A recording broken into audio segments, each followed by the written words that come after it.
வணக்கம் entrepreneurs. Just imagine பண்ணி பாருங்களேன், நீங்கள் சொந்தமாக ஒரு எக்ஸ்போர்ட் பிஸ்னஸ் ஆரம்பிச்சு கொஞ்ச நாளே உங்களுக்கு ஒரு பெரிய ஆர்டர் கிடைக்குது. 2 மணி நேரத்தில் 1க்கு 2 மடங்கா என்னால் சம்பாதிச்சு காட்ட முடியும். அந்த ஆர்டர் எக்ஸிக்யூட் பண்ணுறதுக்காக ப்ராடக்ட்டை எங்கேருந்து சோர்ஸ் பண்ணணும்னு தேடுறீங்க.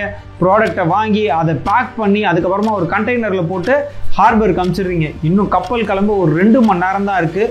உங்களுக்கு ஒரு கால் வருது. ஹலோ,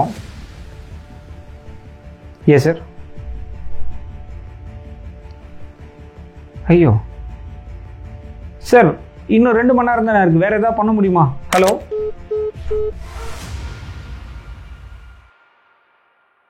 ஒரு சின்ன டாக்குமெண்ட் தாங்க, ஆனால் உங்களுடைய இம்போர்ட் எக்ஸ்போர்ட் பிஸ்னஸ் கனவையே அதை தகர்த்துரும்.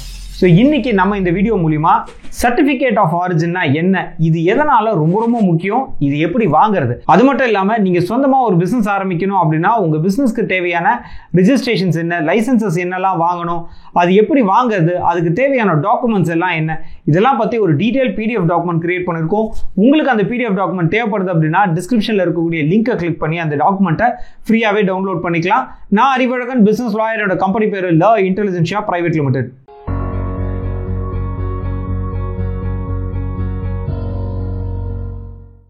ஒரு ஷிப்மெண்ட்டில் இருக்கக்கூடிய பொருட்கள் இந்த நாட்டில் தான் ப்ராசஸ் பண்ணி இதே நாட்டில் தான் உற்பத்தி பண்ணி இங்கேருந்து தான் ஷிப்மெண்ட் ஆகுது அப்படின்றத உறுதி செய்யும் வகையில் இஷ்யூ பண்ணக்கூடிய ஒரு சர்டிஃபிகேட் தான் certificate of origin. International trade regulations அப்படின்லாம் இருக்குங்க. அதாவது ஒவ்வொரு நாடுமே மற்ற நாடுகளோட இல்லை மற்ற கூட்டமைப்போட ட்ரீட்டி அப்படின்றது சைன் பண்ணுவாங்க, அதாவது ஒப்பந்தம் சைன் பண்ணுவாங்க. அந்த ஒப்பந்தத்தின்படி இந்தியாவிலிருந்து ஏற்றுமதி ஆகக்கூடிய ஒவ்வொரு பொருட்களுக்குமே நம்ம கட்டாயம் இந்த சர்டிஃபிகேட் ஆஃப் ஆரிஜின் அப்படின்றது வாங்க வேண்டியிருக்கும். அதாவது இந்த பொருட்கள் நம்ம இந்தியாவில் தான் உற்பத்தி ஆகி இந்தியாவிலிருந்து நம்ம பேக் பண்ணி வெளிநாட்டுக்கு அனுப்புகிறோம் அப்படின்றத உறுதி செய்யும் வகையில் இஷ்யூ பண்ணக்கூடிய சர்டிஃபிகேட் தான் இந்த சர்டிஃபிகேட் ஆஃப் ஆரிஜின். இந்த சர்டிஃபிகேட் ஆஃப் ஆரிஜின் அப்படின்னு சொல்றேன் இல்லைங்களா, இதுல 2 வகை சர்டிஃபிகேட் இருக்குங்க. ஒன்று ப்ரிஃபரன்ஷியல் சர்டிஃபிகேஷன் ஆஃப் ஆரிஜின், இன்னொன்று நான் ப்ரிஃபரன்ஷியல் சர்டிஃபிகேட் ஆஃப் ஆரிஜின். முதல்ல ப்ரிஃபரன்ஷியல் சர்டிஃபிகேட் ஆஃப் ஆரிஜின் அப்படின்னா என்னன்னா, உங்களுடைய பொருட்கள் இந்த குறிப்பிட்ட நாட்டில இருந்து இன்னொரு நாட்டுக்கு போகுது இல்லைங்களா, இந்த 2 நாட்டுக்கும் இடையில ப்ராப்பரான ட்ரேட் அக்ரிமெண்ட் இருக்கா அப்படின்றத செக் பண்ணிட்டு இருக்கு. அது மட்டும் இல்லாம இந்த நாட்டில இருந்து, அதாவது இந்தியாவில இருந்து ஏற்றுமதி ஆகக்கூடிய இந்த பொருட்களுக்கு ஒரு சில வரி சலுகைகளும் இருக்கு அப்படின்னா நீங்க இந்த ப்ரிஃபரன்ஷியல் சர்டிஃபிகேட் ஆஃப் ஆரிஜின் அப்படின்றத எடுத்துக்கலாம்.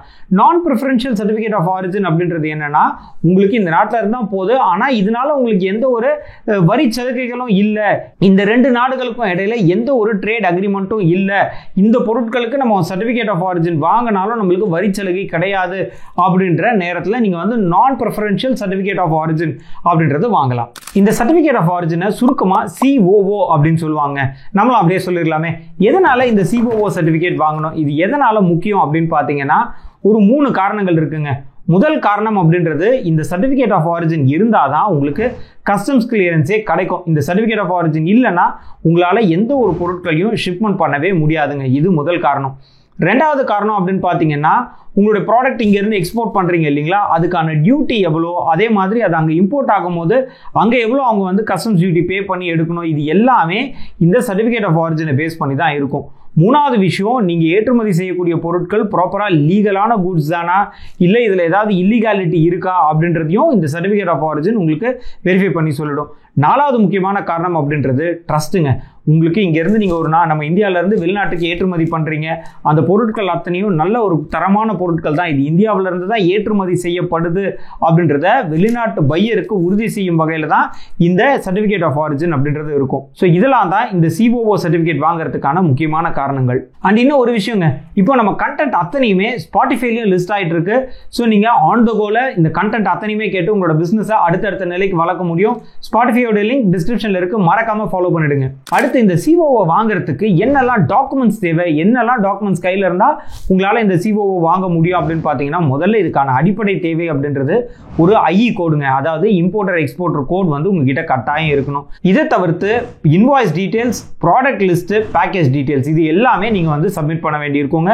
இதெல்லாம் இருந்தால் தான் உங்களால் இந்த COO அப்படின்றதே அப்ளை பண்ண முடியும். அடுத்து இது எப்படி அப்ளை பண்றதுன்னு பார்த்துடலாமா? முதல்ல நீங்க எந்த நாட்டுக்கு உங்களோட கன்சைன்மெண்ட்டை அனுப்ப போறீங்க, அந்த நாட்டில் COO கம்பல்சரியா அப்படின்றத ஃபர்ஸ்ட் நீங்க வெரிஃபை பண்ணிக்கணுங்க. இதான் முதல் ஸ்டெப். அடுத்து 2வது, நீங்க எந்த சிஓஓ வாங்கணும், அதாவது ப்ரிஃபரன்ஷியலா நான் ப்ரிஃபரன்ஷியலா அப்படின்றதையும் நீங்கள் வந்து செக் பண்ண வேண்டியிருக்கும். மூணாவது, நான் முன்னாடி சொல்லியிருந்தேன் இல்லைங்களா டாக்குமெண்ட்ஸ், அந்த டாக்குமெண்ட்ஸ் எல்லாத்தையும் ரெடியாக வச்சுக்கோங்க. இதெல்லாம் ரெடியாக வச்சுக்கிட்டதுக்கு அப்புறமா டிஜிஎஃப்டியோடைய காமன் பிளாட்ஃபார்ம் போர்ட்டல் அப்படின்னு இருக்குங்க.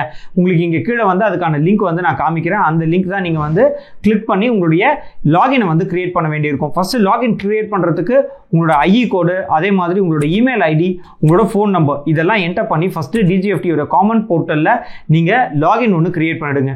இந்த லாகின் கிரியேட் பண்ணுறதுக்கு உங்களுக்கு கிளாஸ் 3 எம்பெட்டட் டிஜிட்டல் சிக்னேச்சர் அப்படின்றது தேவைப்படுங்க. இந்த எம்பெட்டட் டிஜிட்டல் சிக்னேச்சர் இல்லை அப்படின்னா உங்களால் இதில் லாகினே கிரியேட் பண்ண முடியாது. ஸோ இந்த டிஜிட்டல் சிக்னேச்சர் யூஸ் பண்ணி ஃபர்ஸ்ட் லாகின் கிரியேட் பண்ணிட்டதுக்கு அப்புறமா அடுத்து நான் முன்னாடி சொல்லியிருந்தேன் இல்லையா டாக்குமெண்ட்ஸ், அந்த டாக்குமெண்ட்ஸ் எல்லாத்தையும் நீங்கள் ஆன்லைனில் சப்மிட் பண்ணுங்கள். ஆன்லைனில் சப்மிட் பண்ணதுக்கப்புறமா கவர்மெண்ட் அஃபிஷியல்ஸ் இதை வந்து ரிவ்யூ பண்ணுவாங்க. அதாவது இது எல்லாமே நீங்கள் கரெக்டாக சப்மிட் பண்ணியிருக்கீங்களா, இதுக்கு சர்டிஃபிகேட் ஆஃப் ஆரிஜின் கொடுக்கறதுக்கு இந்த கன்சைன்மெண்ட் வந்து எலிஜிபிள் தானா அப்படின்றது எல்லாத்தையும் செக் பண்ணிட்டு ஃபைனலாக உங்களுக்கு இந்த சர்டிஃபிகேட் ஆஃப் ஆரிஜின் அப்படின்றத இஷ்யூ பண்ணிடுவாங்க. இதுக்கு கட்டணமே இருக்குது, அந்த கட்டணமே நீங்கள் பே பண்ணி தான் இதுக்கான சர்டிஃபிகேட் ஆஃப் ஆரிஜின் அப்படின்றத வாங்க முடியும். ரொம்ப சிம்பிளான ப்ராசஸ் தாங்க இது. ஸோ இந்த சர்டிஃபிகேட் ஆஃப் ஆரிஜின் பற்றி நம்ம டீட்டெயில்ஸ் அத்தனையுமே பார்த்தோம். உங்களுக்கு எல்லாமே புரிஞ்சிருக்கும்னு நினைக்கிறேன். இஃப் சப்போஸ் உங்களுக்கு இந்த எக்ஸ்போர்ட் பற்றின வேறு ஏதாவது சந்தேகங்கள் இருந்தது அப்படின்னா மேலே இருக்கக்கூடிய கான்டாக்ட் நம்பருக்கு நீங்கள் கான்டாக்ட் பண்ணலாம். நான் அறிவழகன், பிசினஸ் லாயரோட கம்பெனி பேர் லா இன்டெலிஜென்ஷியா பிரைவேட் லிமிடெட். நன்றி, வணக்கம்.